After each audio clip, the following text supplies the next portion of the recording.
Hozir ijtimoiy tarmoqlarda, ya'ni Plov muzey, Temur aka joylari rosa обсуждение bo'lyapti. Ya'ni kimdir aytyapti, bizlar ekan, noqonuniy qurilma ekan, yoki kimdir aytyapti, u bankrot bo'libdi, yoki tushum yaxshi emas, sotib olishyapti deb shunaqa har xil informatsiyalar yuribdi ijtimoiy tarmoqda. Biza shuni atrofida bir proyektimiz bor, ya'ni men u joylarni yaxshi bilaman. Center Plov haqiqiy o'zbekona qurilgan konsepsiya, mohir me'morlar ishlagan u yoqda. Xalq tanigan Avaz aka oshpaz boshida borib, o'shalarni yurg'izib, oshlarni damlab, juda ham hozir ko'pgina turistlarni patogi boradigan bitta turistik joyga aylanib ulgurdi bu joy. Endi Temur akani aynan nimaga sotishi u o'ziga ayon. Qanaqadir kadastr jihatdan o'tda muammo bo'ldimi yoki uni sotib o'tdan yana kattaroq daromad olishmi yoki ro'parasida ko'rsatgan o'sha zdaniyasimi, bu narsa o'ziga ko'proq ayon. Bu narsani muhokama qilish bizga emas-ku, men lekin shu videoni ko'rib bitta xulosa, ya'ni tajribamdan sizlarga ulashmoqchiman. Shunaqa bizneslar borki, hozir O'zbekiston sharoitida eng zo'r restoranlar to'piga kirayotgan Novikov. Ya'ni Novikov restoranni o'zi asoschisi kim?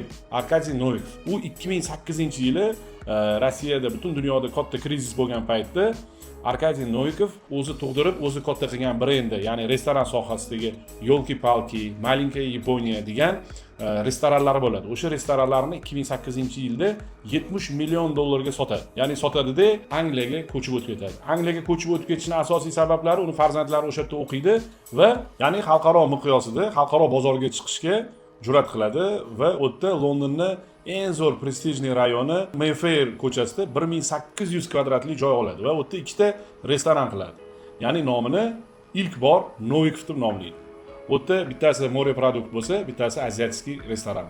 Va Angliyada shunaqangi darajada u restoran dong'i ketadi, juda ham katta boylari, ya'ni o'sha Angliyaning elitalari borib ovqatlanadigan joyga aylanadi.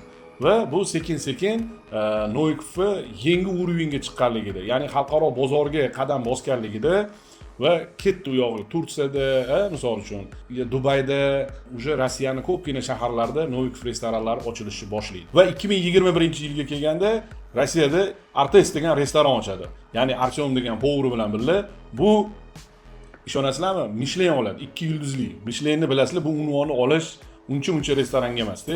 Va 2021-yilning o'zida restoranlarning soni 260 dan oshib ketadi. Va o'sha paytdagi, o'sha 2021-yildagi Novikov kapitalizatsiyasi 550 million dollar bo'lgan. Ya'ni o'sha franshizalarni sotishni boshlaydi. Ko'pgina brendlarini, o'zi o'stirgan brendlarini yanada uni rivojlantirishni boshlaydi. Men buni sizlarga nimaga aytib beryapman? Har bitta biznesni rivojlantirganingizdan keyin ma'lum bir etapi keladi. Ya'ni eng cho'qqisi. Deylik, sizning restoraningiz, biznesingiz 1 yilda 1 million dollardan daromad olib keladi.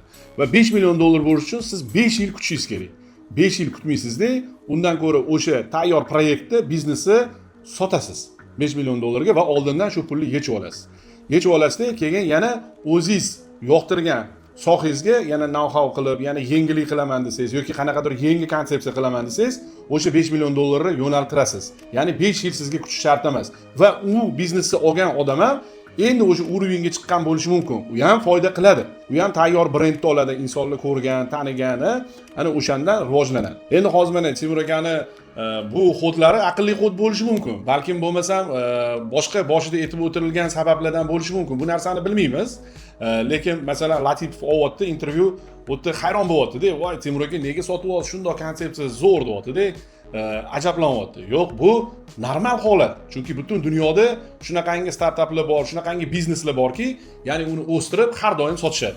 Va 10 yil, 15 yilda keladigan pulni ular oldindan oladi va o'zini yangi, ya'ni startaplarini boshlaydi, yangi bizneslarini boshlaydi. O'shaning uchun bu narsaga hayron bo'lish kerak emas. Bu mavzuda, ya'ni sizlar nima fikrdasizlar? Bu hozir yuqorida gapirib o'tganlarim, bu meni shaxsiy fikrim. Ya'ni shu kabi mavzular sizlarga ham qiziq bo'lsa, bemalol kommentariyalarda, izohlarda yozib ketinglar. Xudo xolasa, qo'ldan kelgancha yoritib, chiroyli qilib yetkazamiz.